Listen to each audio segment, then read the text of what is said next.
Creamy cheese corn recipe నేను YouTube scroll చేస్తుంటే చూశానన్నమాట. సో సడన్గా బయట కూడా వర్షం పడుతుంది and why should not give it try చేస్తున్నాను.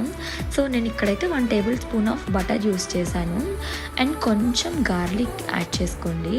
1 టేబుల్ స్పూన్ ఆఫ్ మైదా కూడా యాడ్ చేసుకొని నీట్గా మిక్స్ చేసుకోవాలన్నమాట.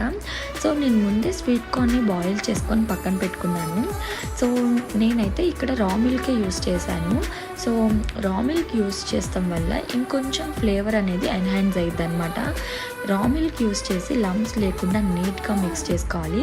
ఇటాలియన్ సీజనింగ్స్ ఇక్కడ నేను chilli flakes and oregano use చేశాను.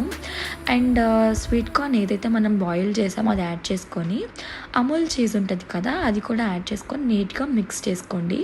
ఈ టైంలో మీకు మిల్క్ కన్సిస్టెన్సీకి తగ్గట్టు అడ్జస్ట్ చేసుకోండి. నాకైతే ఫ్లేవర్ చాలా బాగా నచ్చింది. మీరు కూడా ట్రై చేసి ఎలా ఉందో కామెంట్ చేసేయండి.